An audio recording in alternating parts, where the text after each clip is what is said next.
Count down when you're ready. Count down from 3 when you're ready.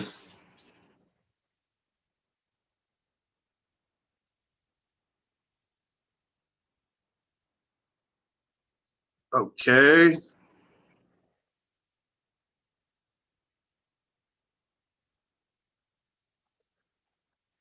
Waiting on your count.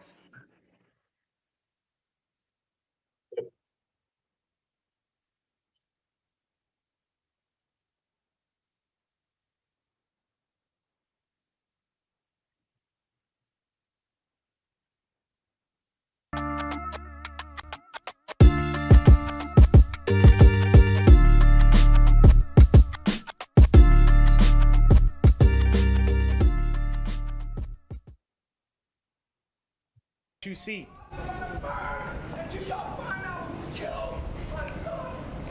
No.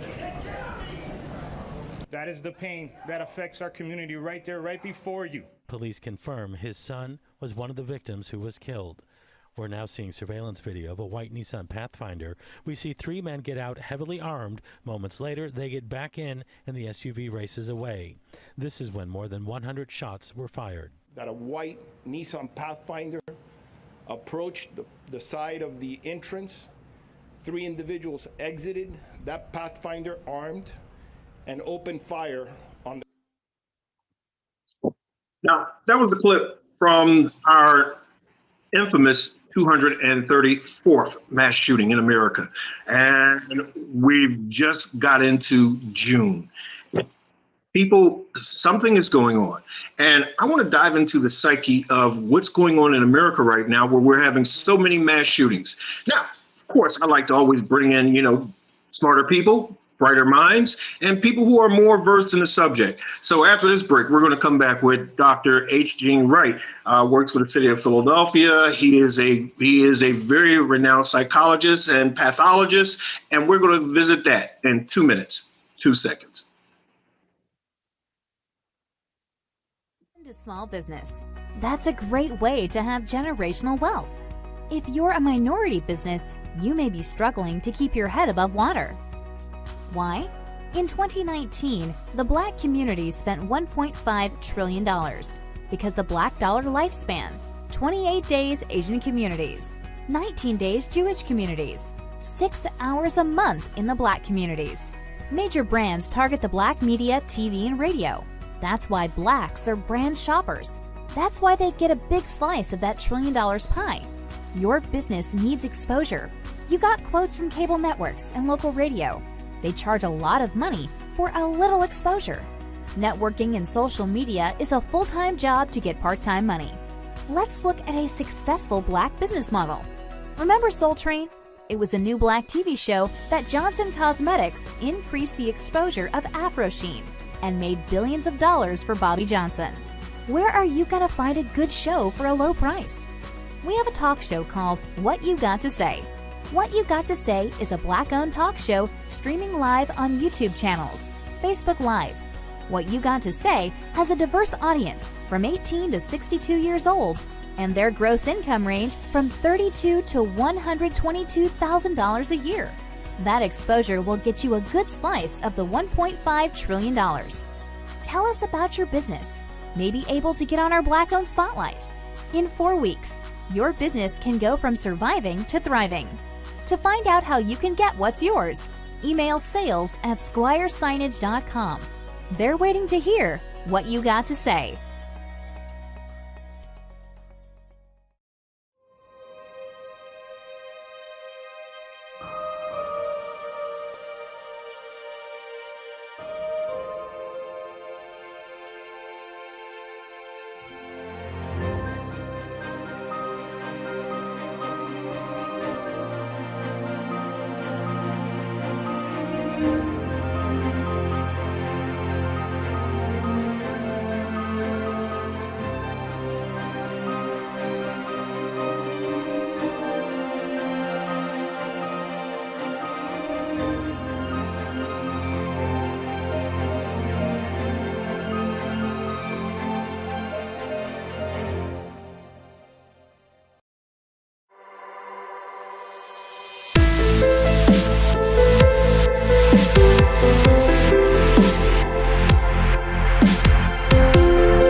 America, I don't know about you, but I've experienced so much exhaustion that when a new exhaustion comes in, I don't know where to go.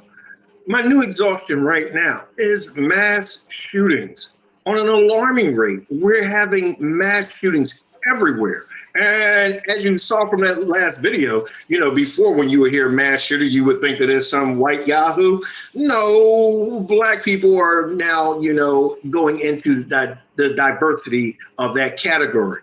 Well, actually, to be honest with you, there've been a lot of black mass shootings, but they generally call that gang violence. But with me today, noted psychologist, psychiatrist, criminal profiler, and author. And also, you're still going for your doctorates in theology, Dr. Wright? I am, and I'm not a psychiatrist. You had it right the first time. I'm a psychologist and a forensic psychologist, but yes, not a psychiatrist. Yes. And yes, I'm still a student, always a student. Always a student, always learning. That's why I love having you on the show. Truly one of the greater minds. Dr. Wright, what's going on? Well, as you know, Brother Vince, that is such a complicated question because everything is going on. And it's interesting. A couple of weeks ago, I was speaking in a faith-based community, and the title of my presentation was "What's Going On?" And I actually quoted some of the lyrics from Marvin Gaye's song that you are very familiar with.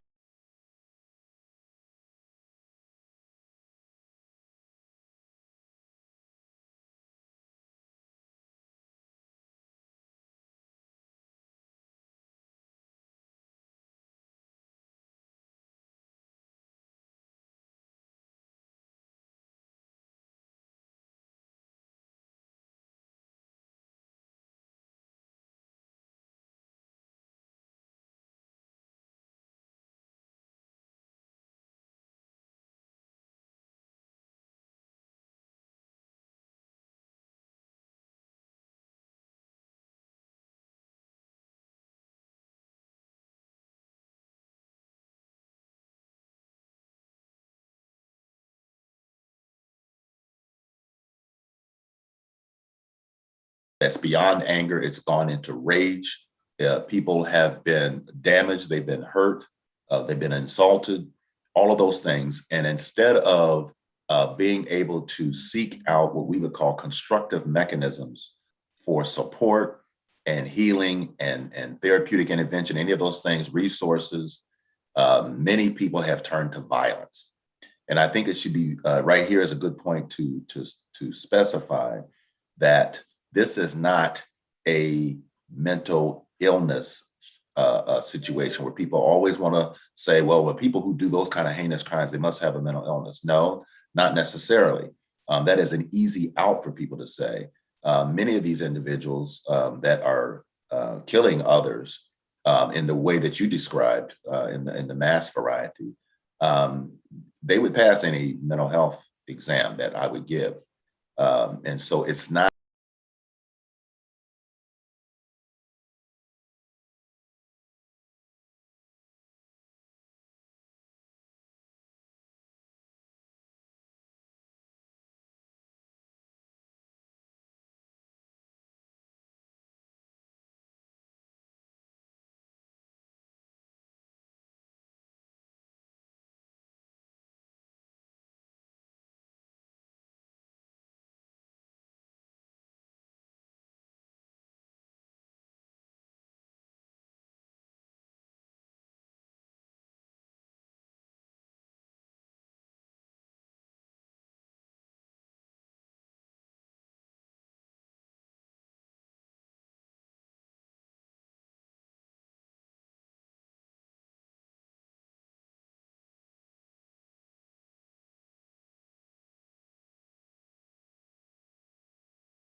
violence just striking out one against another in the way that it's happening in America. Now, you Okay. mentioned some other things in terms of, what happened over the last year, but I would say over the last 4 years, not just last year, this has been building up. And so COVID is an easy scapegoat here, okay? The virus is what it is, right? And we've had, obviously, our lifetime, this is the first one, but, 100 years ago, we had another virus. And I don't know that they had the same level of violence, all the things that you said.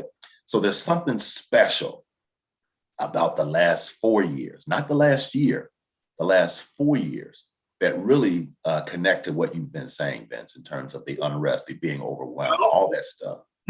The last 4 years. Let's look at one of my common denominators. Might it be Trump? Well, I don't know. That's I think a lot of people would say that, but then 74 million people in the United States would say that no, it's not his fault.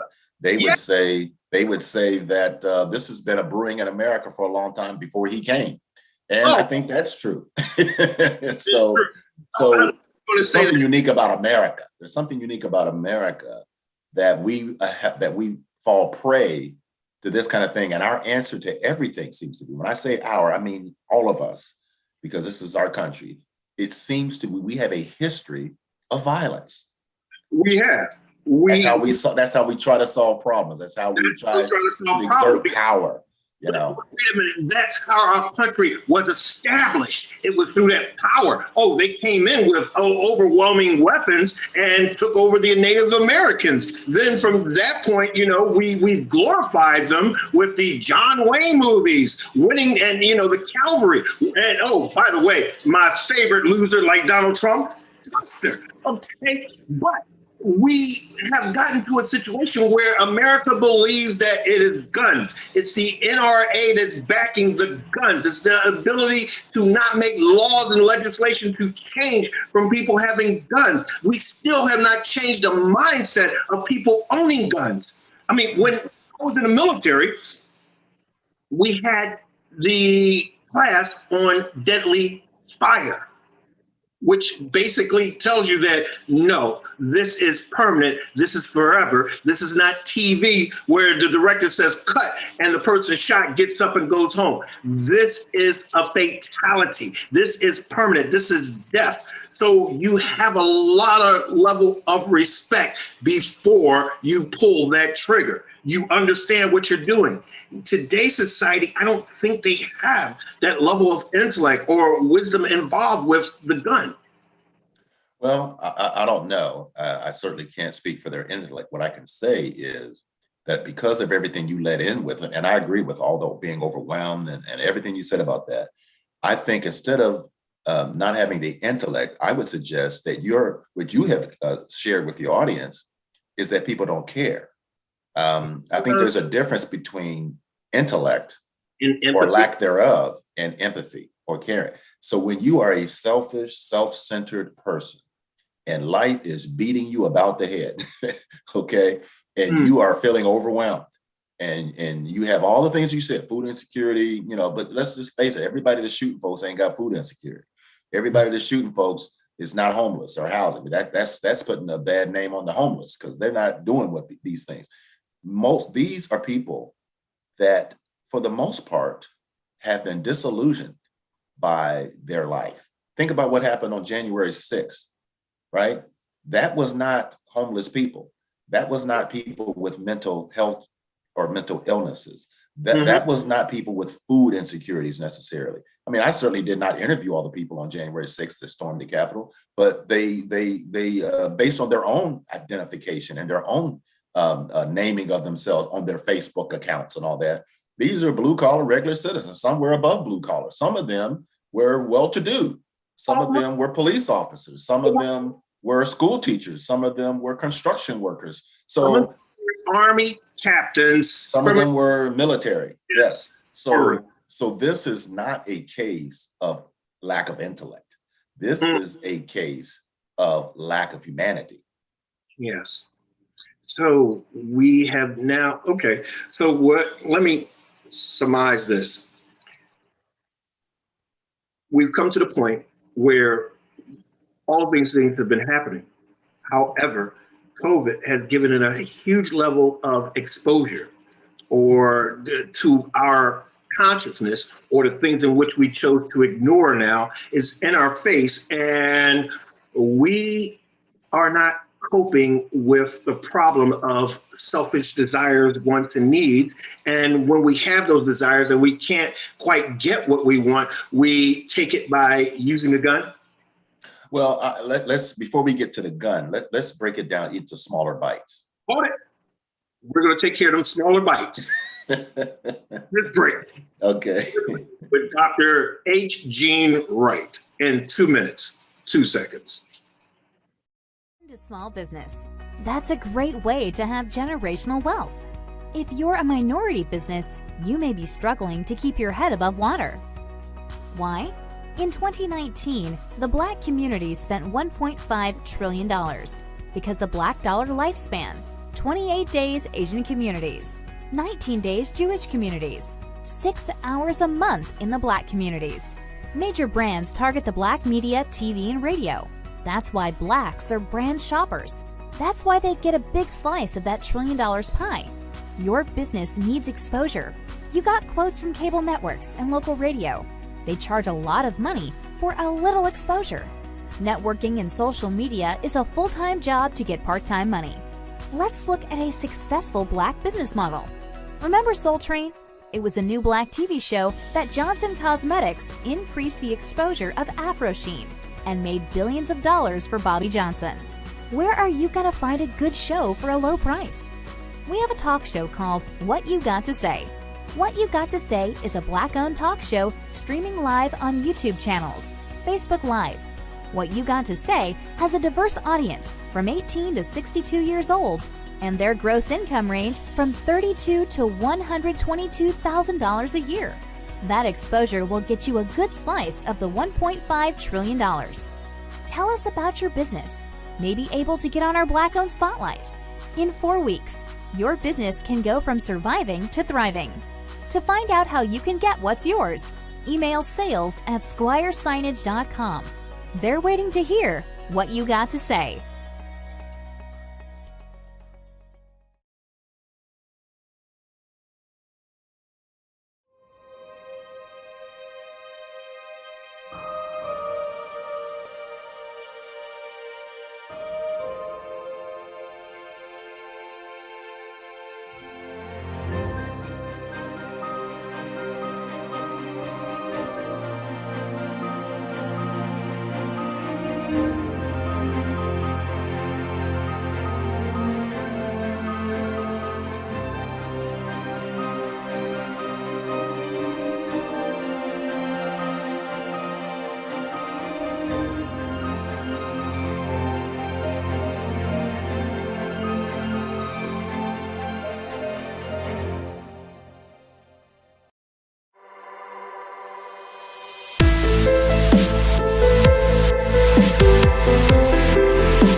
Okay, we're back. Most anticipated moment of my day.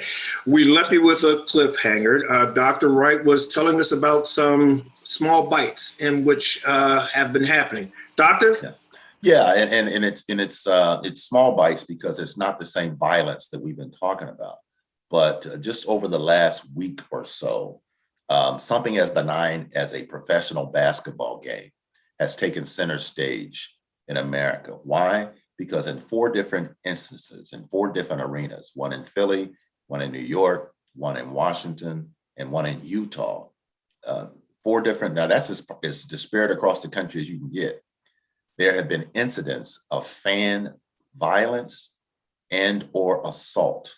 One case, a fan spitting on a player. Another case, fans accosting verbally the family of a player in the stands. One case, a fan pouring popcorn on an injured player being helped off the court going to the locker room. And most recently last night, a fan trying to run out onto the court in the middle of a game. Now, why do I bring these up? I bring these up because We're focused on violence and when you mentioned intellect, I called it inhumanity. When you think about for a year and a half, fans, people, everybody's been locked down and locked up, so to speak, because of COVID. Now, all of a sudden, fans are being allowed to come back into the arenas. They're filling baseball stadiums. They're filling basketball arenas. And in the fall, they're going to be filling football stadiums. Some states have been ahead of others. My point, Vincent, is that the mentality, the entitlement of some individuals, and then the frustration and the being socially distant and all that stuff. When you are a ticket buying fan and you decide to throw a water bottle with water in it at a player as they're leaving the court, what is your mindset? You know, and for that person that says, wow, that was ridiculous. And people who say, oh, I would never do A, B, C, and D. There are people who said I would never, beat up somebody, or I would never shoot someone. There are people who probably never thought they'd be up on a roof with an assault rifle firing at people.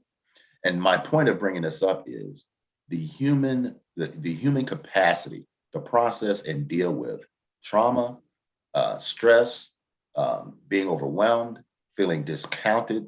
A lot of the people who stormed the Capitol, even though they were, blue collar or above citizens with jobs and doing okay, talked about being disenfranchised. They talked about being discounted. They talked about not feeling like their voice was being heard. Now, we've heard other people in worse situations say the same thing.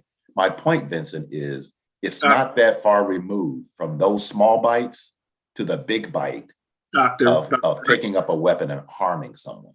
Dr. Wright, let's see, being disenfranchised, not a voice, not having a voice, not being heard. Well, for all of those blue collar, upper to middle class people who are out there in the insurrection talking about hang Mike Pence and just shoot Nancy Pelosi in the head, I got something for you. Welcome to the world of being Black. Yeah. Well, my point for bringing it up is that it's not one-sided. It's across the country. It's above and beyond race and ethnicity.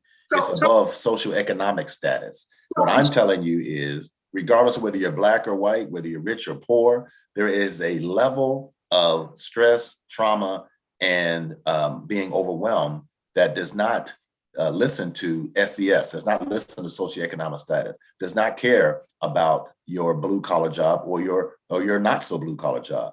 COVID doesn't care about your status. So we're putting all this together to show you that instead of separating it by race, ethnicity, gender, et cetera, what I'm suggesting is that COVID, the stresses that come with it, violence, the stresses that come with it, the lack of resources and the stresses that come with it, that goes across color lines. It goes across those arbitrary barriers that we as human beings try to put up and say, that's the reason. We try to simplify things by pointing at something or someone, as opposed to taking the more mature step, which is to look internally and say, what do I have to do with this? What is my role in this? What is my responsibility? What am I accountable for? It's so easy, and human beings do this all the time, where they externalize, they point outwards, as opposed to looking inward. People who do the things they do to harm others are not looking inward. They're looking outward. People who pick up a weapon to decide that your life is not worth as much as their life, they're not thinking about what's fair. They're not thinking about it. They're thinking about their own individual issues. And they're making a decision that is based on not lack of intelligence. It's based on lack of humanity. And when you think about the things that human beings do to other human beings, and you think about how long we've been allowing people to do things to other human beings in this country, we're always so busy focused on other people's countries and other people's business. In America, we have a violence problem. We have a humanity problem. We have a problem. We have an entitlement problem. Hey, nobody paused when those 215 children's graves were found. Nobody paused to even do a memorial, even say a few words.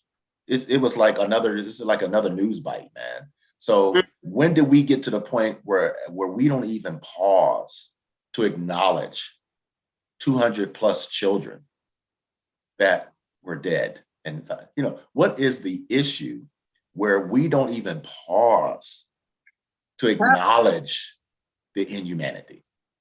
Have we become so desensitized to the violence that we are starting to lose our humanity or not pay attention to our humanity? Or are we just numb? Man, I think it's a combination of that. I think there is some numbness going on. I don't think for some people are losing their humanity. I think some people never had it.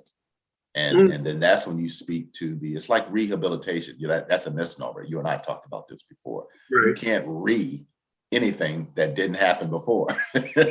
So Right. right? It's like rehab. Okay, what is rehab? Okay, it would indicate, because of the prefix, that there was some habilitation at one point, right? And we're going to rehab it. Well, this is not what we're dealing with here. And so I would say that it's a combination of everything you said. There is some numbness.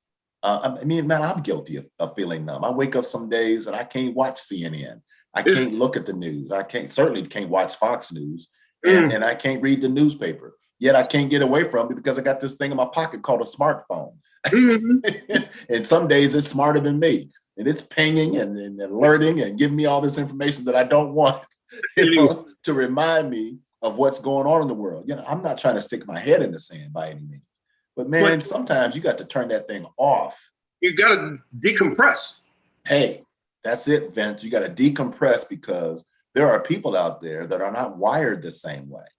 And they keep getting those pings and keeping those reminders. I saw the other day about how certain, the GOP is going around. Not only are they trying to suppress the vote, but they're trying to make it so that people will have a more difficult time even getting to a place to vote.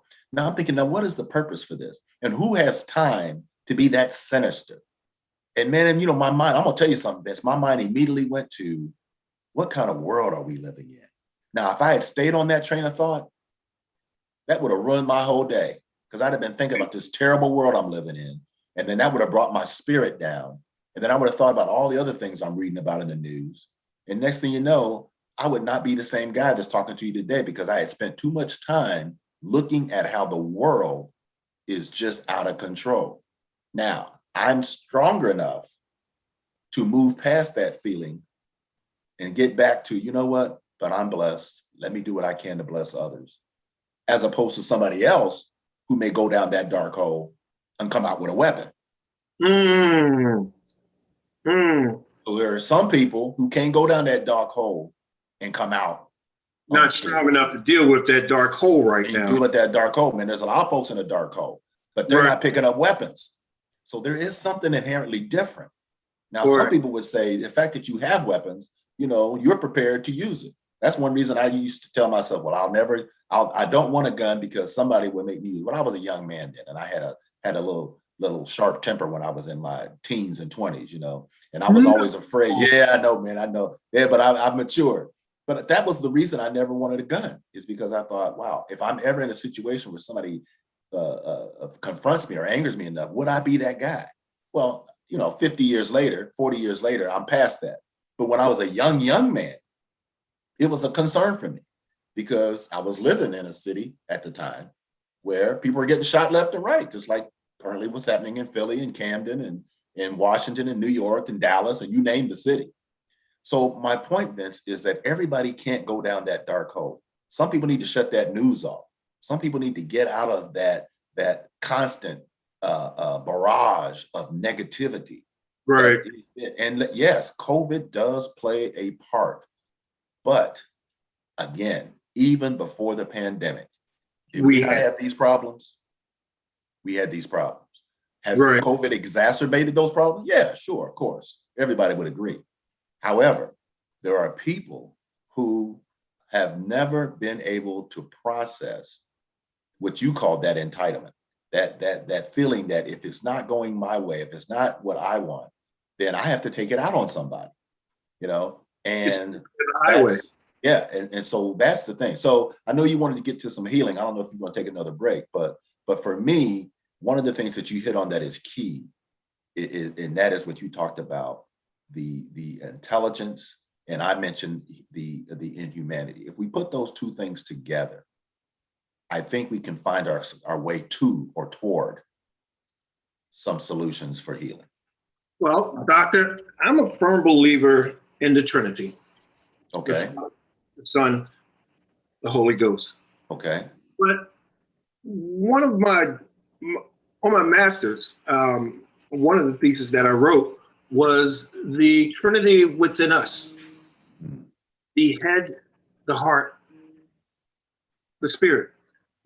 So I'm looking at us missing some parts of that Trinity, but for us to be healed. But we're going to dive into that right after this break. I'm Vincent Squire with Dr. H. Gene Wright. We'll be back. 2 minutes, 2 seconds.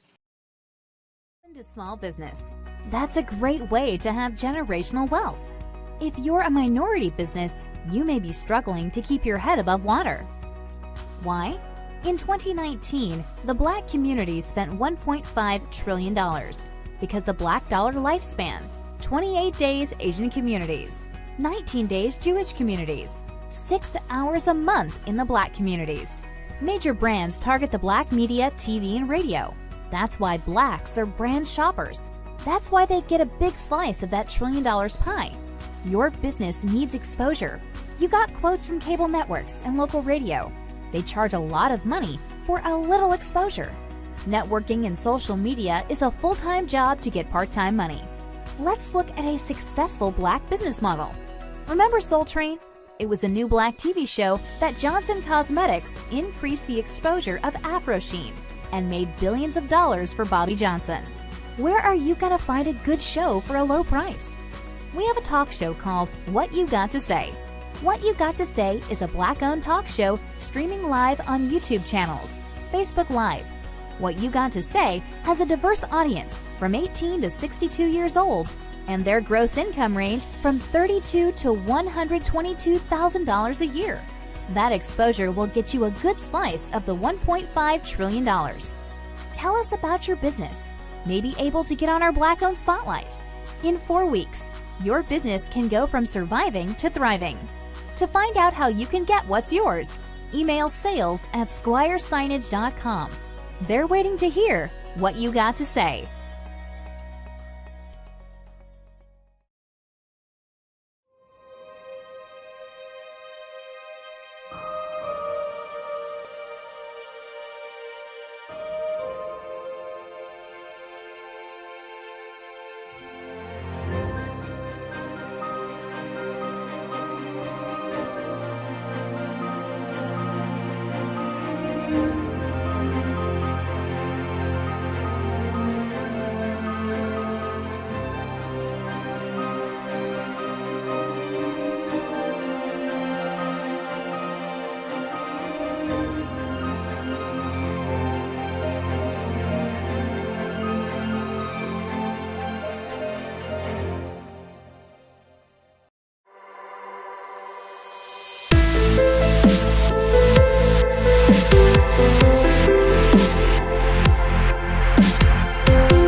I'm telling you, people, one day I'm going to have a show about the show you don't see. What happens during the. I'm here with Dr. Wright. We left talking about the Trinity. Father, Son, Holy Spirit. Yet in our most difficult times, we are losing sight of things that are having us to lose compassion, understanding. We're more focused on ourselves. We are not focused, or we're losing our humanity, empathy, caring, understanding, or putting ourselves into someone else's shoes. We are now answering to our entitlement because of the things that we don't have. Listen, people, we're in a situation where a lot of people don't have a lot of things. Yet some people go into that dark hole and have the strength to come out. And some people go into that dark hole and their answer is get a weapon and just start shooting up people. Yeah. Why are we losing this? Or are we just not paying attention to it? Or is our humanity being desensitized? I think it's all of the above. I think there is some desensitization, some desensitization going on. Easy for you to say, but the challenge is that not everyone has what it takes, that resiliency, that self-determination, to handle the things that happen. You mentioned entitlement. That's one big reason. If you think life's not fair and that you should have been given a better deal, well, that's inherently wrong in your problem. You think you should be given a better deal. The deal is the deal, and we all have to handle the deal that we have.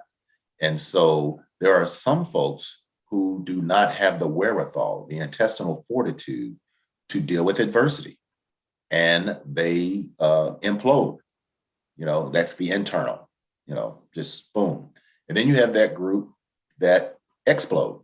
You remember I talked before we went to the final break about the internal versus the external. People who focus on outside of themselves, blaming others. People who focus too much on the inside, and so their balance is missing. And that balance of external versus internal, that what's my responsibility, versus what is the responsibility of others, and knowing the difference. Not blaming others for the things that you believe are unfair in your life.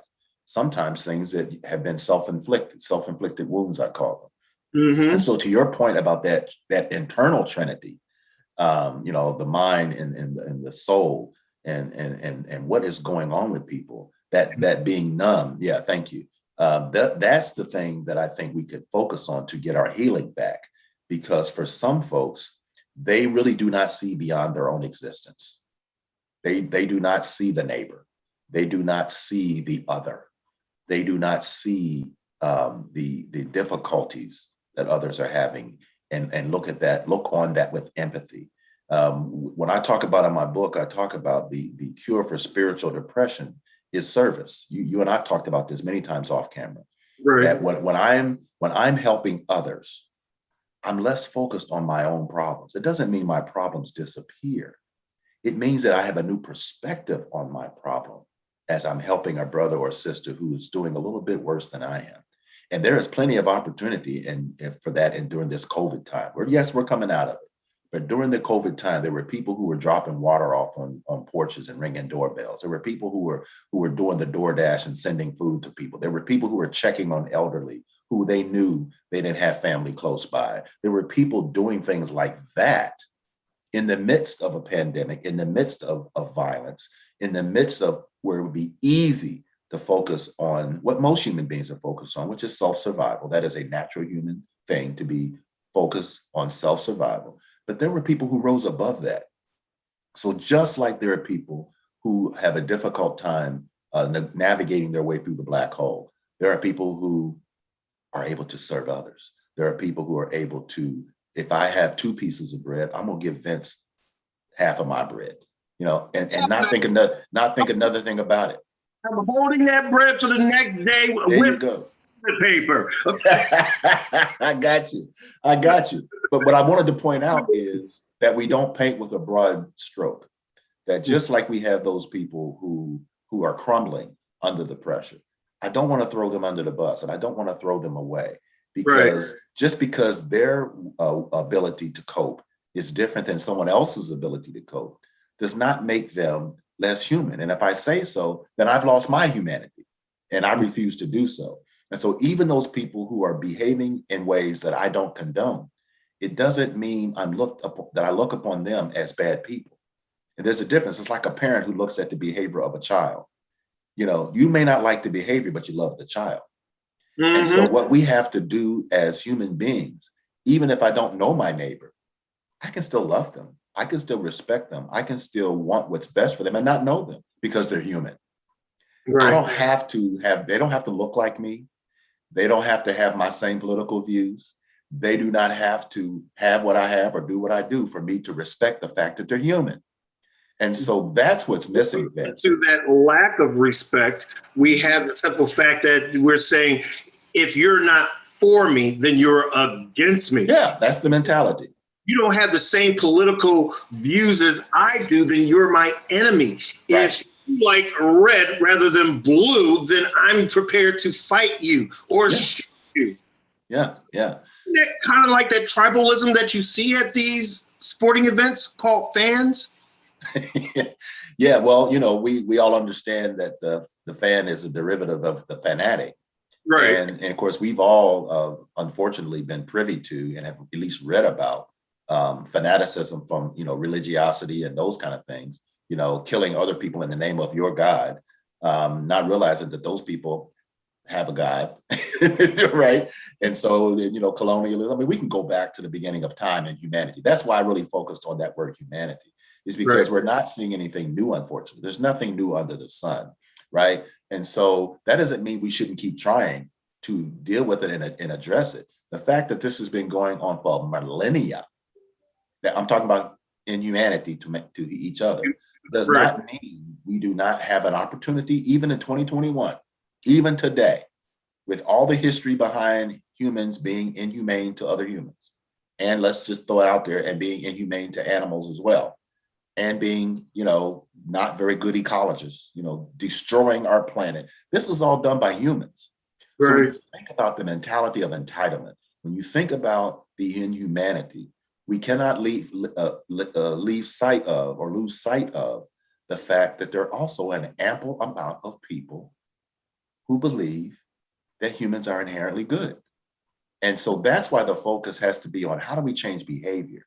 How do we deal with the social determinants that cause people to feel helpless and that it doesn't matter if I live another day or not? That's what we have to work on, because you're right. Guns don't kill people. People do. Well, that sounds so corny, doesn't it? It But does. guess what? Guess what? I've never seen a gun jump out of a holster and fire. I've never seen a rifle jump off of a rack and assault anyone. So clearly we're talking about human beings. Let's keep it simple. We're talking Right. about human beings who, because they have determined that somehow you have insulted them or you have done something egregious to them, and maybe it's true that you should forfeit your life, that you should no longer be living. But they're playing God by saying that you don't get to live. Well, a lot of those people who are playing God don't believe in God. I don't care what their religious affiliation says. You can say whatever you want to with your mouth. It's your actions that determine what you believe. Okay. And when you talked about when you were a young man, when I was a young man and had some of the same issues of entitlement and why weren't things going my way at the tender age of 9, Mama at the church, was expressing to me one thing about God and about me and what I want. And she just said, son, you just got to wait for your change to come. And we're going to dive into a little bit of the healing aspect of what's going on, some signs to look for. I'm Vincent Squire with Dr. H. Gene Wright, and we'll be back. 2 minutes, 2 seconds. Into small business. That's a great way to have generational wealth. If you're a minority business, you may be struggling to keep your head above water. Why? In 2019, the Black community spent $1.5 trillion because the Black dollar lifespan, 28 days Asian communities, 19 days Jewish communities, 6 hours a month in the Black communities. Major brands target the Black media, TV, and radio. That's why Blacks are brand shoppers. That's why they get a big slice of that $1 trillion pie. Your business needs exposure. You got quotes from cable networks and local radio.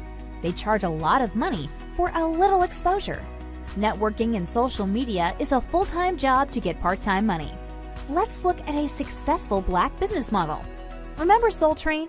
It was a new Black TV show that Johnson Cosmetics increased the exposure of Afro Sheen and made billions of dollars for Bobby Johnson.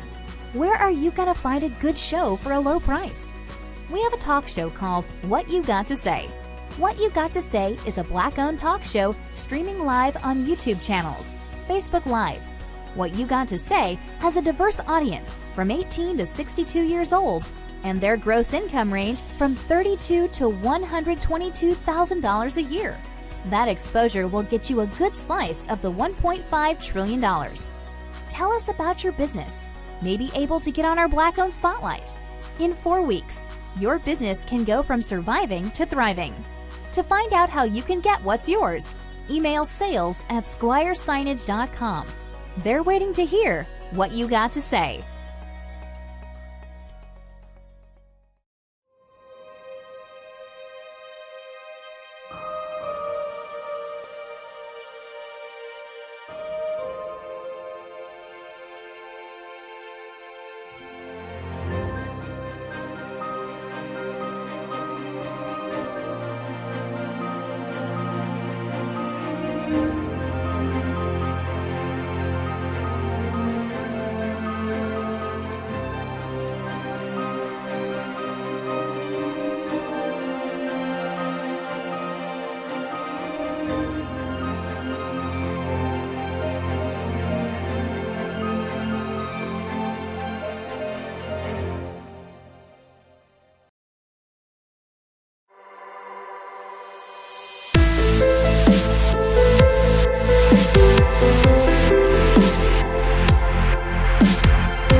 Okay, welcome back. And I am with renowned psychologist, Dr. H. Gene Wright.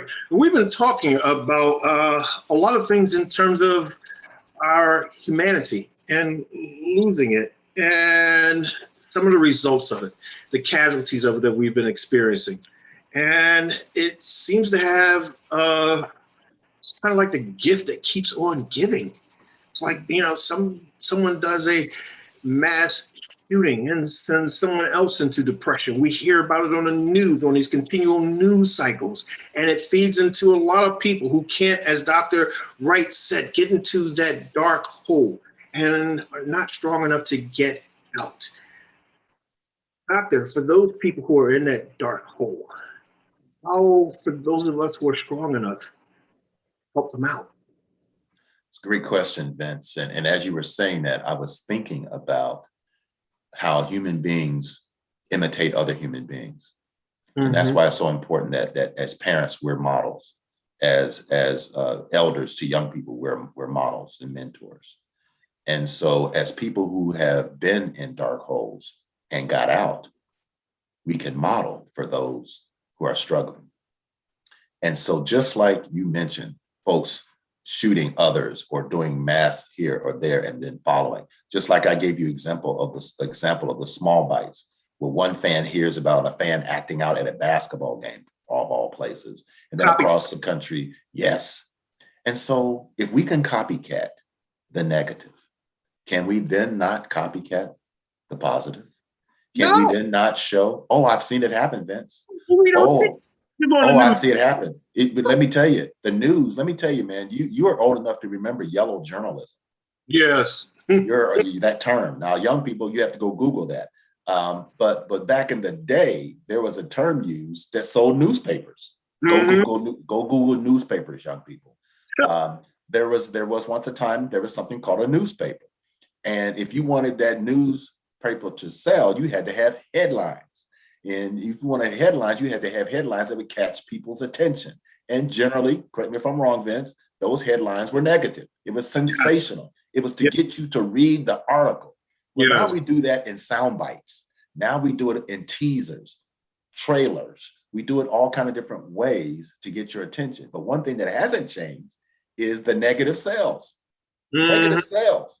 Right. And so even programs like this, I've been on your program many times, Vince, and even though you talk about real issues and sometimes it's not pretty, you always find time to talk about healing. You always find time to talk about, things that people are doing well or doing good towards others.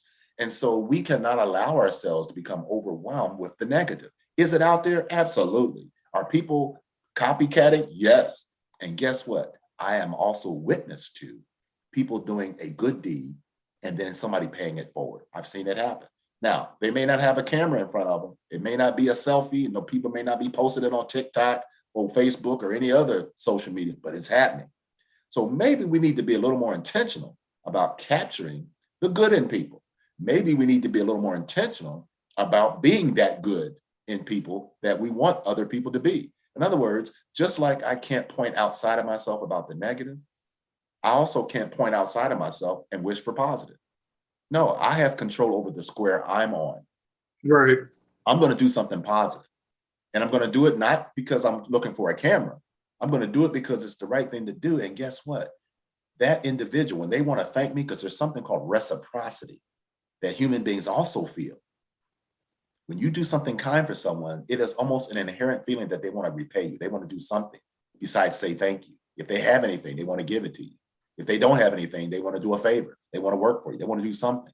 Well, guess what? I've heard people say, no, young man, no, young lady, you don't owe me anything. The only thing you want to do is do it for someone else. You want to pay me back? Do it for somebody else. You want to, yes. And so that's what I'm suggesting. Now, two things help this be this. There are two things that allow this to heal. The first thing is the obvious. You've done something nice for someone that needed it, but you don't always count on what it does for you. Correct. That's the litmus test of true benevolence. Yes. It's doing something for someone that they can't possibly repay you. And you're not waiting for a press conference. You're not waiting for a photo op. Right. You are doing this because, you know what? I had an opportunity. It was there. Because most of us get the either or. Okay. When that person's asking you for money in the corner, most of us have to think about it. Okay. And we go through all kind of things. Okay, where's this money going? Is he going to go buy a bottle? This and that, and some of us don't think about that. We just like, you got me at the right day here. Here you go. Or some of us will say, you know what? There's plenty of those food trucks in Philly. Let's get you some food, or let's go inside a Wawa or whatever it's called and get you some food. There's all kind of things people do. Right. But here's the thing. If you want to see change, be the change. Amen. Don't worry about whether somebody else is doing it the right way. Don't worry about whether someone has a kind of heart as you do. Don't worry about any of those things. The only thing to concern yourself with is the square you're on. Now that sounds selfish. Let me tell you why it's not. Because when I focus on what I can control, which is me, and I decide to control me in a way that helps you, now I'm paying it forward and I'm asking you, Brother Vince, do this for me. No. Put your wallet away. Put your money away. No. Do this for someone else. It may not be the same thing I just did for you because you have a different capacity. You may have the ability to do something that I didn't do. I did what I saw that was needed for you because you needed something and I did it. The next person you run into may need something different. Whatever it is, we are pretty good at discovering what that is. For some people, it's a smile and a hug. Well, nowadays you better ask permission, right? but it could be a misunderstanding on the spot. but for the most part, what I'm basically saying is pay attention to your humanity as you're paying attention to others' humanity, and you will usually guess right. You will often guess right about what the person needs at that moment. And I'm not saying put yourself out. I'm not saying put yourself in danger. I'm saying allow your gut, and you use your word, Vince, allow your gut and your intellect to partner with your humanity. There you go. And you will find that there is healing in that combination.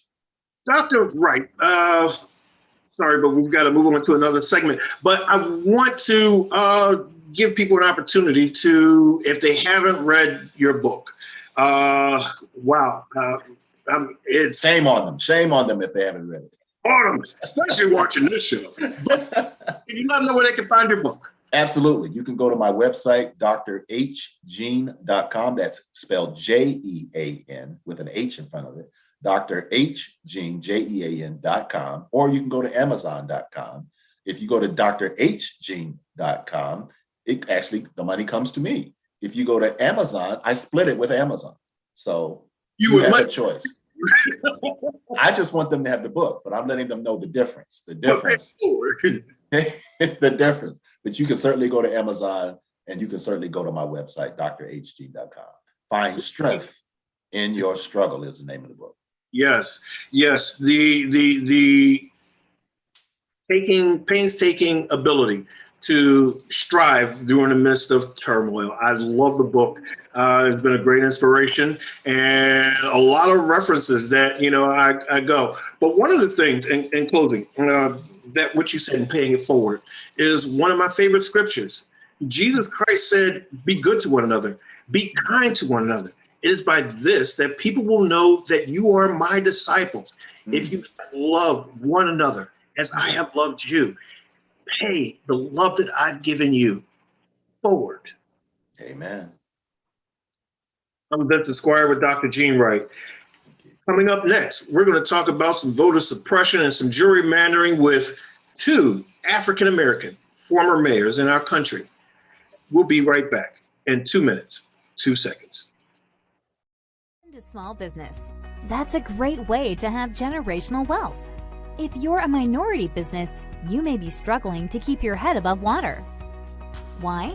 In 2019, the Black community spent $1.5 trillion because the Black dollar lifespan, 28 days Asian communities, 19 days Jewish communities, 6 hours a month in the Black communities. Major brands target the Black media, TV, and radio. That's why Blacks are brand shoppers. That's why they get a big slice of that $1 trillion pie. Your business needs exposure. You got quotes from cable networks and local radio. They charge a lot of money for a little exposure. Networking and social media is a full-time job to get part-time money. Let's look at a successful Black business model. Remember Soul Train? It was a new Black TV show that Johnson Cosmetics increased the exposure of Afro Sheen and made billions of dollars for Bobby Johnson. Where are you gonna find a good show for a low price? We have a talk show called What You Got to Say.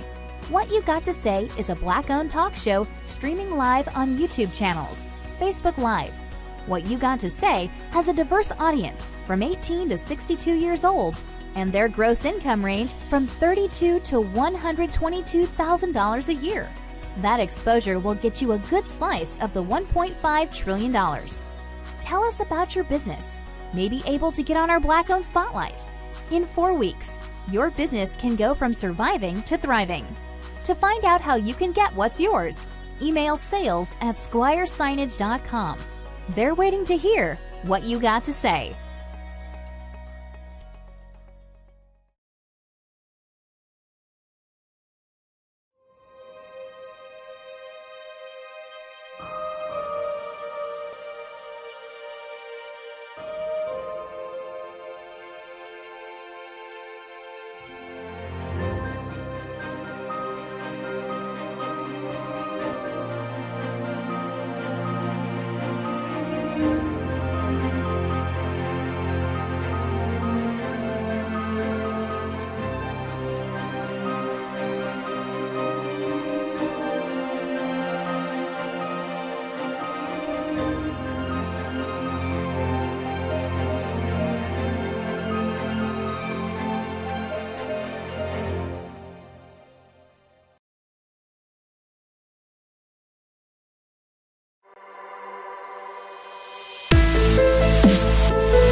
Topic of our show today. What's going on?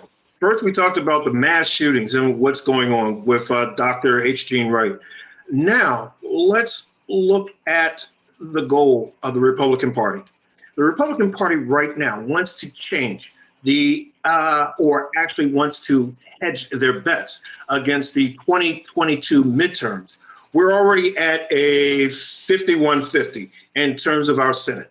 The Democrats also control the House. Yet we are running into constant situations that are keeping us from very important bills. The George Floyd bill, stuck. Let's see, the bill or the actual party putting together to investigate the January 6th incident, stuck. And most important, the John Lewis Act, stuck now. All of them, dead on arrival. because of Republicans not wanting to concede or do what is even fundamentally right for us, and continuing on with the big lie.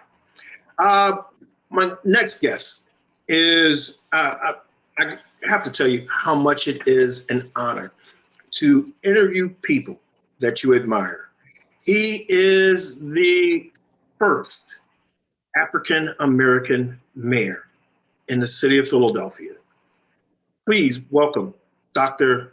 Wilson Goode. Dr. Goode, how are you? I'm fine. Good morning. Good morning to you. Good morning.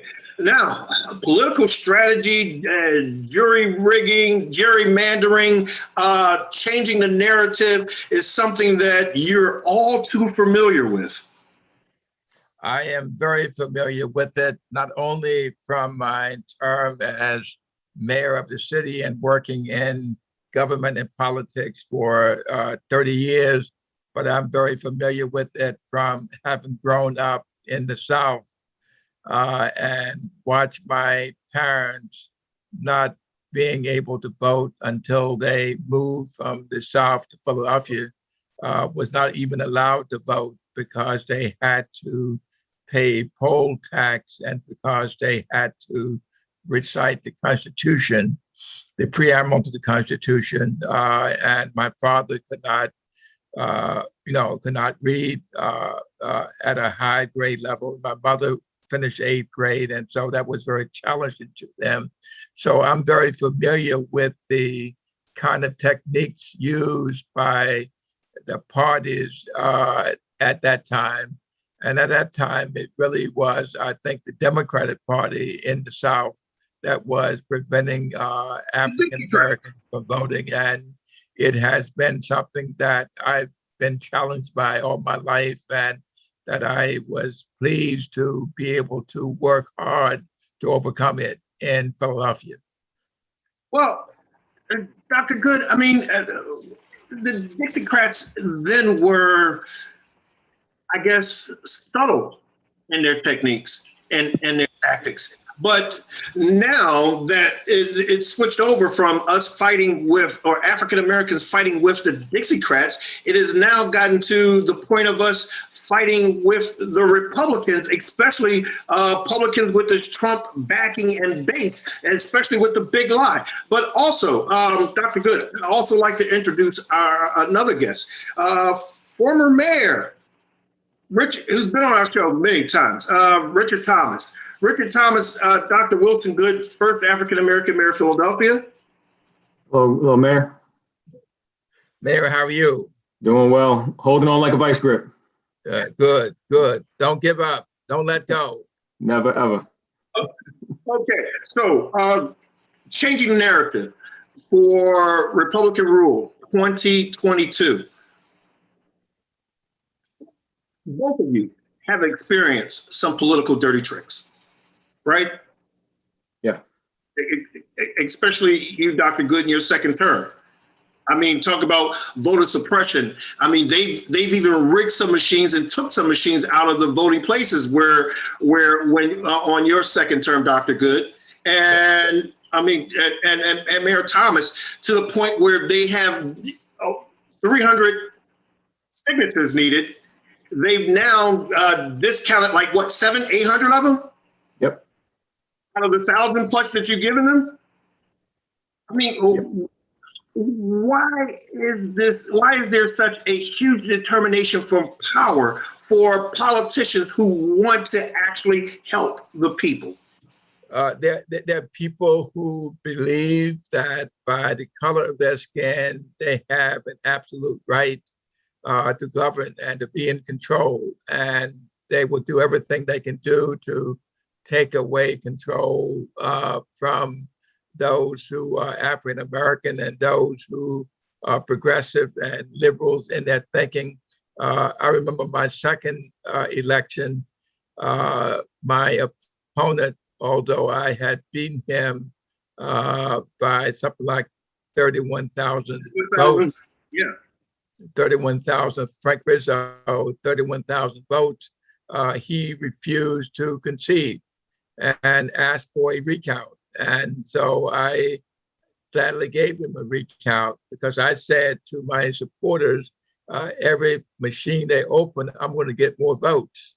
And sure enough, every machine they open, I got more votes. And then he finally conceded that he could not win that way because it was not the cheaters on our side, but on his side. And he had run as a Democrat in the election in 1983 and came back in 1987 and ran as a Republican. But he lost both times. And every machine they opened, I was saying they got more votes for me. And so I was pleased with that. But there's this notion in this country that African Americans and immigrants who recently come here, because we all are immigrants in one way or another, except those who came here as slaves and the Native American. I would say that basically and fundamentally that white privilege is what they believe are to rule the country, and whatever they can do to maintain the white male privilege in this country, they will do, no matter how long it takes or how illegal it may be. They will do what they can do to have white male privilege prevail in this country. Well, Dr. Good, I mean, your situation and was huge in terms of polarizing of the city of Philadelphia. I mean, it was literally at some point a huge black versus white vote issue. But Mayor Thomas, your situation was a little bit more insidious. I mean, you've got a majority black town, you've got a majority black council, and you had trouble because you were going up against their white corporate constituents. Yeah, and that's where I just want to add to what Mayor Good was pointing out. It's when it comes to power, power never wants to yield, no matter if it's white power, white male privilege, or just pure political power. And what you have in my community, you have a situation where people are in the controlling position, majority minority community, but they seem to have this defeatist Willie Lynch syndrome where they want to take each other down rather than build each other up. So what I do know is when you look at the money and you follow the money, yes, there are many companies that are majority owned by, white people, and they really run what's going on in the community. And the moment you start making changes and questioning how you can, create a more diverse and inclusive vendor base, meaning small black businesses or small Hispanic businesses, or even big ones, to try and create a better price and jobs for people that live in the community, you get pushback. And that's what happens. Let's face it. The black politicians in your area were nothing but the puppets to the white establishment. That's what it was. And that's what it seems to be in many other places around the country. And they had a problem with you cutting their strings. Cutting their strings and spreading the wealth. Now, Dr. Good, the biggest problem that you had was that you were changing the power structure and even succeeded in opening up the city of Philadelphia skyline, yet got huge attacks for that. I can see my skyline in back of you right now. That beautiful skyline. Work of this head. No, I think that fundamentally, until 1970, Philadelphia had never elected a black to any office. True. Without that black person being handpicked by the white establishment. And in 1970, we organized a group called the Black Political Forum, where we elected State Representative Hardy Williams to the position of state representative, and he became the first black in the state of Pennsylvania to be elected without being handpicked by the white establishment.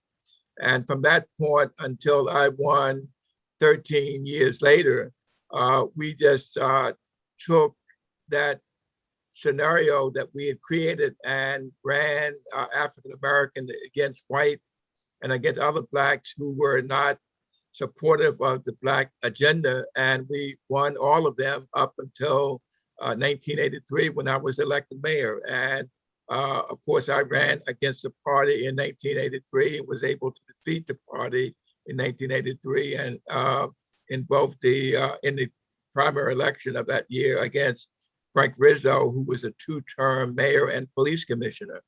And that was done because we went out and got our votes out to the polls.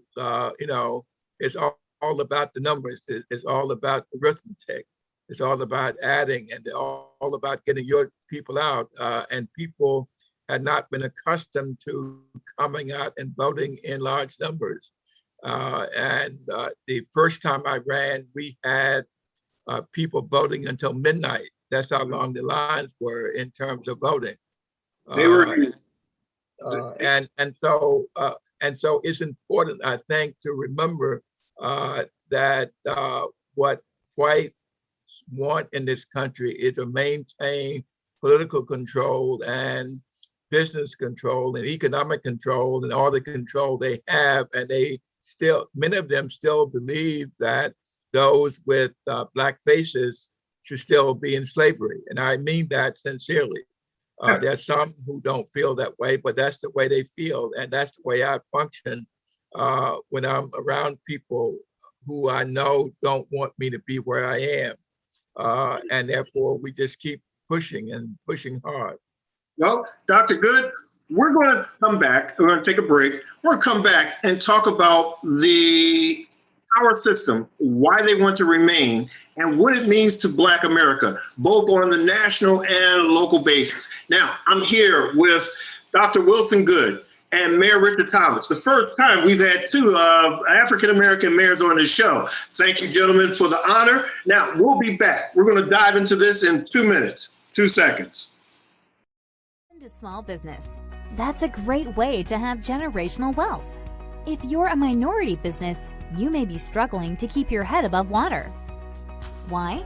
In 2019, the Black community spent $1.5 trillion because the Black dollar lifespan, 28 days Asian communities, 19 days Jewish communities, 6 hours a month in the Black communities. Major brands target the Black media, TV, and radio. That's why Blacks are brand shoppers. That's why they get a big slice of that $1 trillion pie. Your business needs exposure.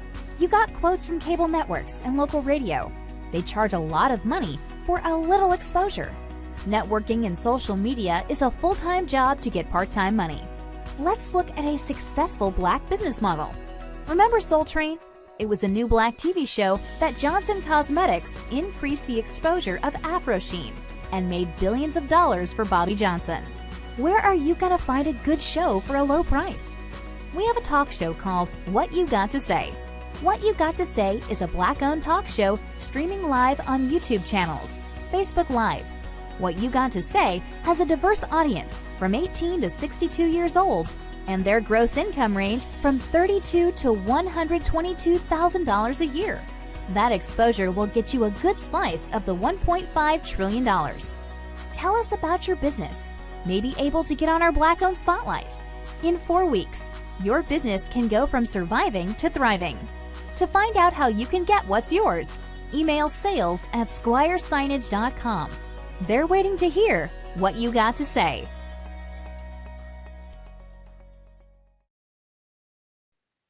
Right now, over 14 states have adopted bills to restrict or make difficult for voters, especially in predominantly African-American cultures or neighborhoods. I have both Mayor Richard Thomas and Mayor Dr. Wilson Good, former mayors of good-sized cities, Philadelphia and Mount Vernon. Why are they going through so much trouble, and how come no one's stopping them? with this, voting stuff? Well, the voting stuff seems to be, pretty much a continuation of the preservation of power. You have groups of people, classes of people that want to stay in their position. And it's not just about their power, it's about their children's power. They want to have jobs for their kids, and they want their kids and their kids to have, the ability to pursue opportunities. And you can go back to the 50s with redlining. After World War II, there were reasons why banks denied Black people the ability to get a loan to buy a home, because you can generate wealth. Or generational wealth as well. Right. And so the same thing continues with political wealth. They want to create obstacles to prevent communities, especially communities of color, from being able to use their vote, their power, to gain access to the resources that they need to build themselves up. And that's why we need public officials like Mayor Good and yourself to be speak truth to power, to make a difference and inspire people to change the situation. Dr. Good, 2020 election on a national scale, did it truly show the power of the Black vote? I think in the state of Georgia, and I think in other states, it showed the power of the Black vote. But I want to add something here, and that is that what started this, what I call the second movement, was the election of Barack Obama, not once, but twice. I think the fact that a Black man was able to organize voters in this country to be elected to office, not once, but twice, really sent flight to and fear to this whole concept of white male privilege in this country. And then behind Barack Obama, Hillary Clinton ran and almost won. In fact, won the popular vote in the country. And I think that all of that simply said to white men who've been accustomed to controlling everything in this country that our days are limited in this country. And therefore, we got to keep immigrants out. We got to keep Blacks from being in control and in power. And I think that what gave rise to Donald Trump was the fact that they had a Barack Obama in the White House and making decisions every single day. And the white males in this country thought their days were over. And so they started to fight back, and Donald Trump was that weapon to fight back. And so I think that at this point, that we have to go back to bare knuckle political organizing in community, which happened in Georgia and in Michigan and in Philadelphia this past election, 2020. And they were able to get an incredible number of Black votes out. I wrote a book recently about how we organized Philadelphia called Black Voters Mattered, and that traced how we were able to take power in Philadelphia. And that power was taken because we just simply out-organized the white power structure. Right. And every vote counts. And if you don't, you can register to vote, you can do everything you want, you can do all the organizing you want, but if you do not get the people out of their houses on election day into a voting booth to vote, or get them to mail in a ballot, then you're just whistling in the wind, in my view. So it's important, I think. Mayor Thomas, now you beat the political structure. I mean, I was solely against you. And I think we're looking pretty much at the same thing right now. What do we have to do to win this 2022 midterm? You got to start now. And, Mayor Good, Dr. Good said it. You got to organize and you got to get back to the basics. And when you look at championship games, be it in baseball, basketball, football, they all are won on the fundamentals. Who makes the most free throw shots from the line, who causes the most turnovers, and the team that with the most errors, they ultimately lose. Mhm. So for us, we have to look at it the same way we look at sports and just say, look, the rules evolve. Once upon a time, there was no instant replay on pass interference in football. After the Patriots lost to the Saints, or was it the Saints lost to the Rams? Excuse me, the Saints, right? Saints lost to the Rams. People were like, oh no, that was horrific. We can't let that happen again. But at the time, there were no rules to accommodate that. So we have to look at it the same situation. Okay, those in power are making it more difficult to vote. Let's look at the rules, understand them, and just put in the time, money, and effort to be ready to beat them at their own game. And that's where I hope more people are inspired by the likes of a Stacey Abrams to say, I'm going to do this. But Democrats from top to bottom have to be on board to roll up their sleeves and do the work and stop complaining about Donald Trump, stop going after the past. That's a trap. When you talk about the past, you're stuck in the circle that you're never going to get out of. Right. So look at the future and say, look, I'm going forward. Whatever is in the rear view is behind us. We understand we were back there, but we got to go forward. And that's what the ultimate lesson is. How do we go forward and navigate what's ahead of us? And right now, it's all about just being ready to beat them at their own game. Use the rules against them. I just add one thing here, please, and that is this. What we know is there are more who support our position and support their position. We know that more people of voting age in this country who support what we want to do than support what they want to do. Right. Our job, our challenge is getting them out of their houses into a voting booth on election day, or having them fill out a mail-in ballot, a vote absentee. Our challenge is to have people who support the position that we embrace out of their houses to vote on election day. And that means starting now. I think, Mayor Thomas, you're absolutely right. Starting right now is the way to do it. And you have to keep at it. You have to keep at it up until election day, up until and all day on election day, calling people on election day. I see you haven't voted. Going to voting places and having them take the voting rolls and see who's voted, who's not voted, and going and start knocking on doors. All of that is required if we're going to keep this country the way it is right now in control of our own destiny, rather than having someone else be in control of our destiny. Well, Mayor Thomas, we're running short. So could you let the people know how they can reach out to you about your campaign, your legals, all that great stuff? Because we talked about it on the last show, and we've got a lot of people who are upset because they didn't get information on how to reach out. Well, you can find me on Facebook at Mayor Richard Thomas, facebook.com, Mayor Richard Thomas. You can also find me online at votethomas.net. Those are the two easiest places to get me. But I will say I'm also very active on Instagram. So my Instagram is Rich, R-I-C-H-W Thomas, Rich W Thomas. And you can find me on Instagram. I respond to messages as quickly as possible. And one of the key things is, and I was sharing this with another executive, a lot of people don't realize how important it is to go and vote. And a lot of people get distracted with what's going on in their life because the neighbor next door may be in a position to make a difference, they're not paying attention as to when to make that difference.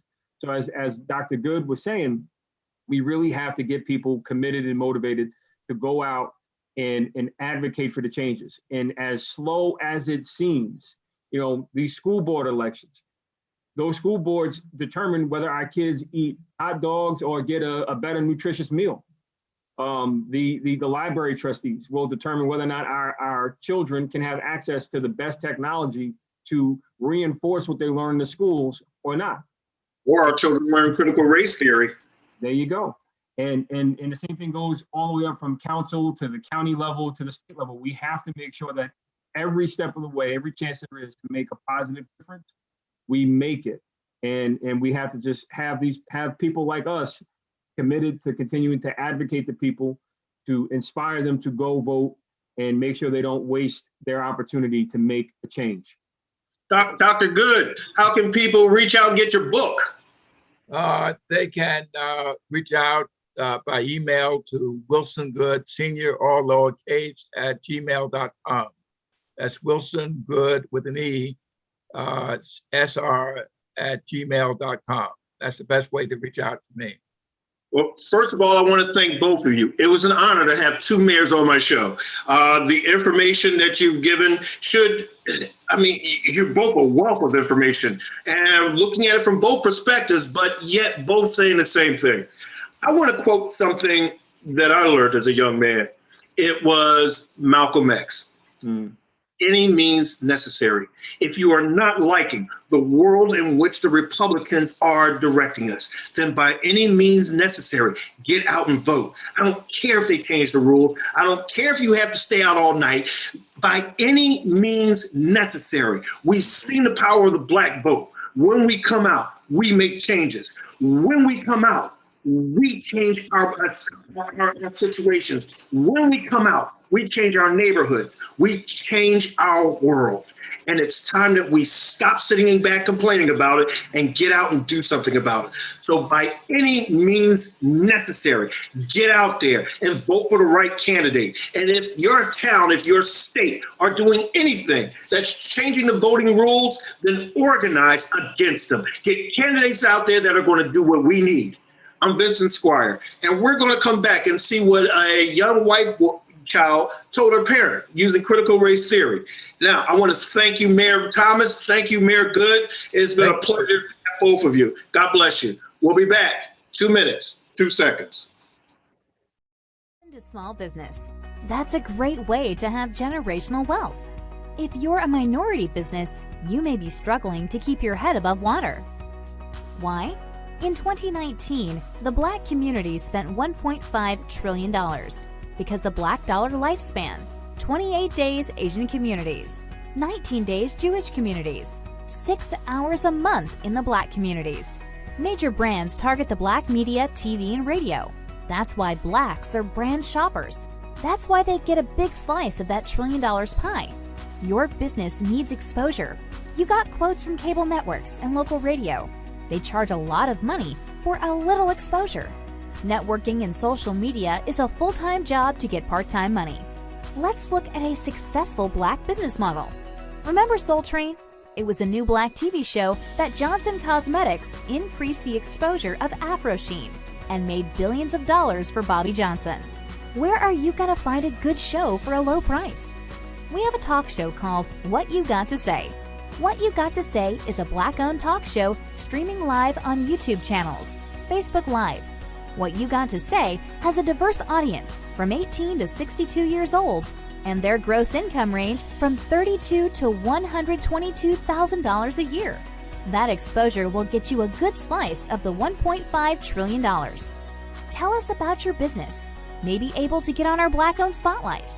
In 4 weeks, your business can go from surviving to thriving. To find out how you can get what's yours, email sales@squiresignage.com. They're waiting to hear what you got to say.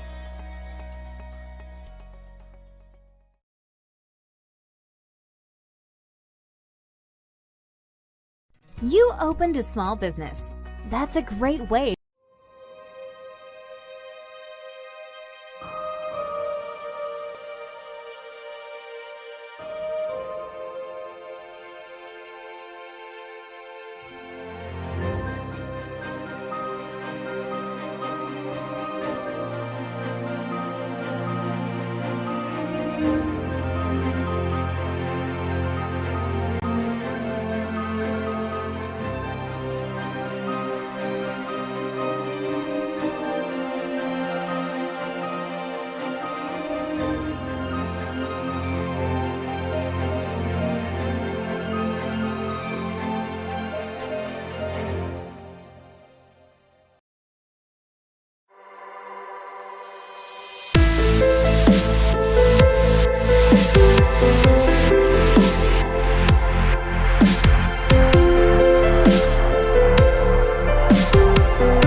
No, shut up.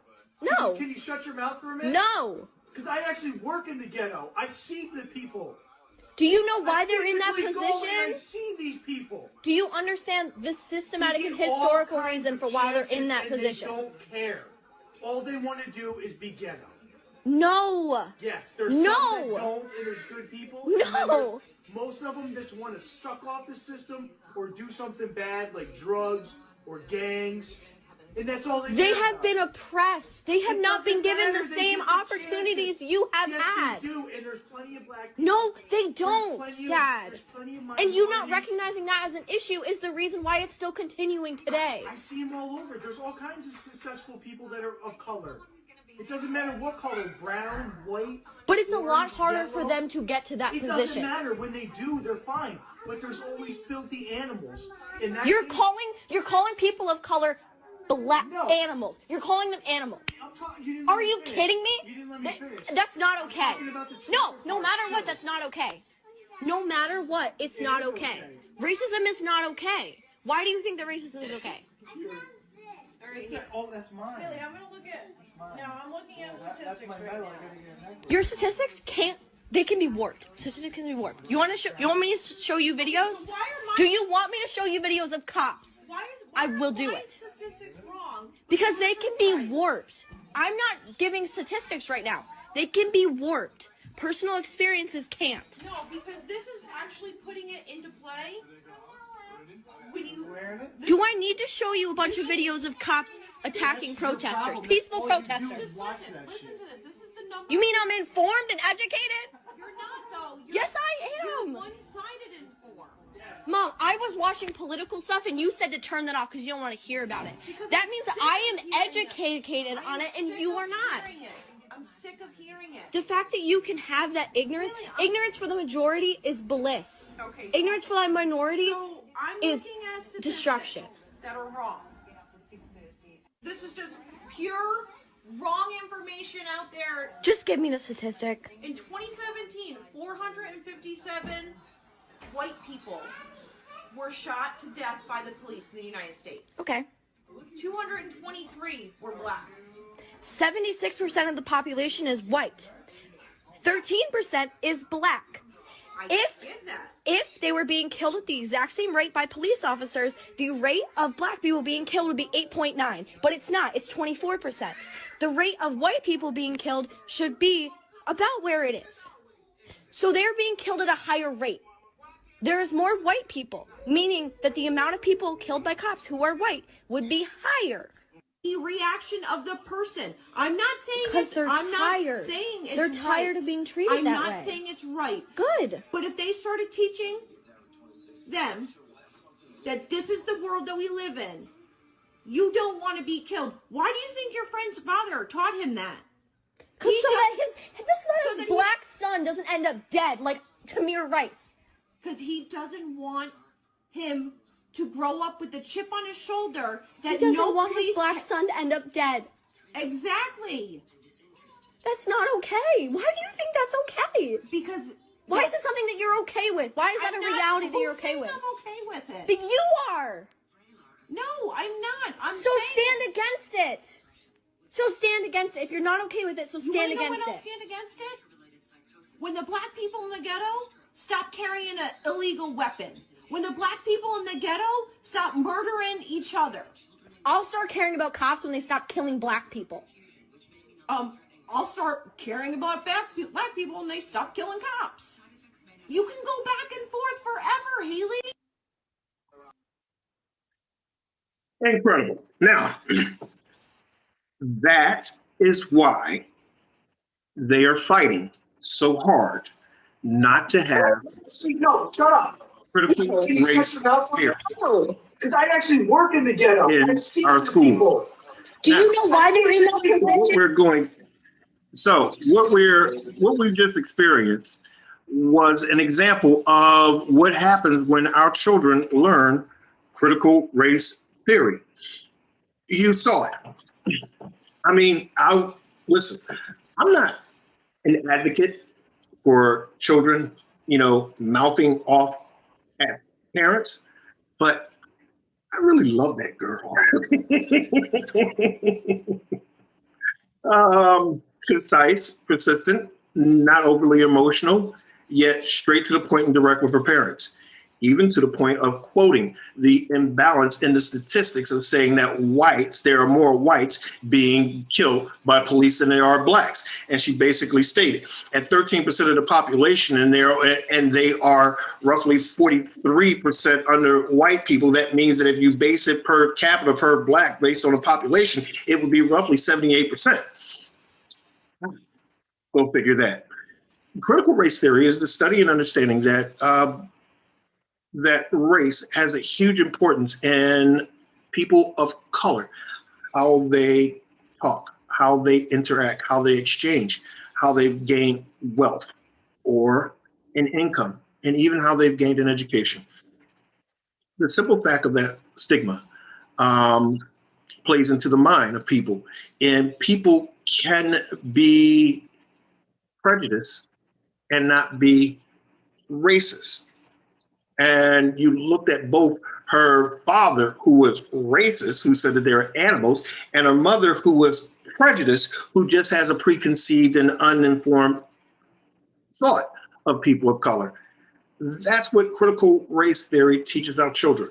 More and more, we're finding that the younger, oh, by the way, that is part of a Instagram challenge of white children to have the conversation about race with their parents. And that was one of the examples. Some are far worse, but all the ones that I saw, that one was the best. We need to start having those uncomfortable conversations in truth and direction, and giving them an understanding of what's going on and why people feel that way. I'm not saying that a lot of it is an excuse, because I'm not big on excuses, but I am big on understanding.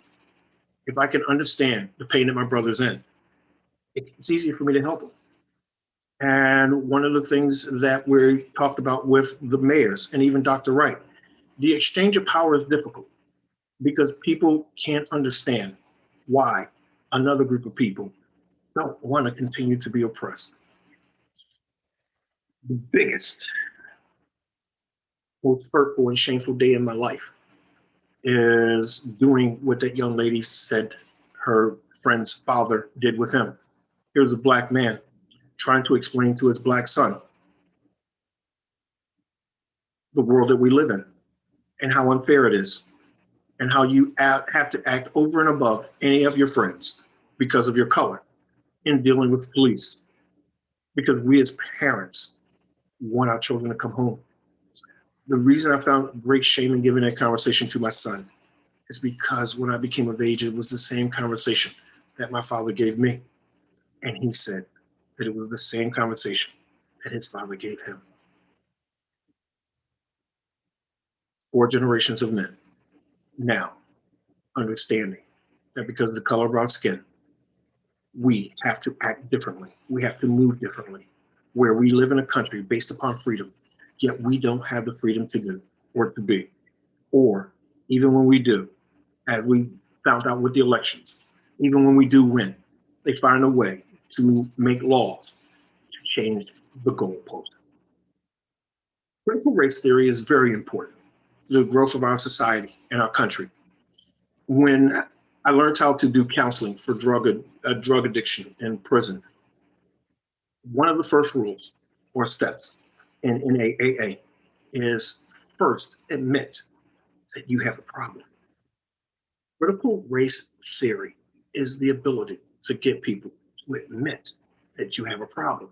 Yes, right now there are a great deal of people saying, well, my great-great-grandfather didn't have I wasn't born back then, and I didn't beat any of your ancestors, I didn't rape any of your women, I didn't kill anybody, but yet critical race theory gives you the understanding that even though you weren't there at that time, you have gained generational wealth and you have prospered under that great thing called white privilege, that in which another group or another race has been oppressed.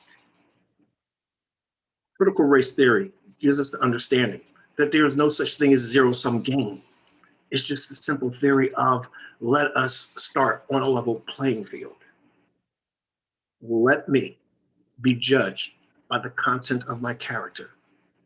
Let me earn the money by the sweat of my brow. And you not keep your thumb on the scale. I'm Vincent Squire. We'll be right back in 2 minutes, 2 seconds. Into small business. That's a great way to have generational wealth. If you're a minority business, you may be struggling to keep your head above water. Why? In 2019, the Black community spent $1.5 trillion because the Black dollar lifespan, 28 days Asian communities, 19 days Jewish communities, 6 hours a month in the Black communities. Major brands target the Black media, TV, and radio. That's why Blacks are brand shoppers. That's why they get a big slice of that $1 trillion pie. Your business needs exposure. You got quotes from cable networks and local radio. They charge a lot of money for a little exposure. Networking and social media is a full-time job to get part-time money. Let's look at a successful Black business model. Remember Soul Train? It was a new Black TV show that Johnson Cosmetics increased the exposure of Afro Sheen and made billions of dollars for Bobby Johnson. Where are you gonna find a good show for a low price? We have a talk show called What You Got to Say. What You Got to Say is a Black-owned talk show streaming live on YouTube channels, Facebook Live. What You Got to Say has a diverse audience from 18 to 62 years old, and their gross income range from $32,000 to $122,000 a year. That exposure will get you a good slice of the $1.5 trillion. Tell us about your business. May be able to get on our Black-owned spotlight. In 4 weeks, your business can go from surviving to thriving. To find out how you can get what's yours, email sales@squiresignage.com. They're waiting to hear what you got to say.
What's going on?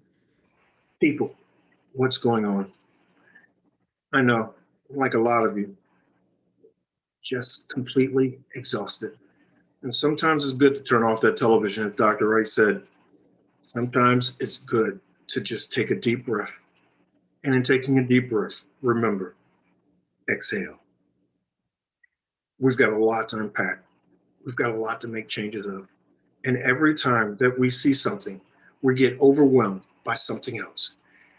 We cannot sit there and let the Republican Party turn our country into a world in which none of us want to live in. As Dr. Good said, we have to keep knocking on the doors. We have to keep calling people. We have to keep the fight. Yes, it's exhausting, but Malcolm X said, we have to win by any means necessary. Mass shootings, we need to, as Dr. Wright said, start embracing our humanity. And embracing our humanity, we can see the humanity in others. And it's time, as he said, it's time that we be the superheroes that we need. It's time that we be the agent for change to better this world, to calm some people who have been in those dark holes, who can't seem to get themselves out. Just as simple as being kind, making a phone call, checking on your neighbors, your brothers, your sisters, your relatives. Most important, send a text of encouragement to your pastor, to your preachers, to your rabbis, to your imams. If you think that the battle is tough for you, then it may be tough for them as well. Let's make sure that they are on point too. That is the only way that we are going to make changes. As a woman said, if nothing changes, then nothing changes. In terms of all the violence that we've been experiencing, the domestic unrest, the shootings, the type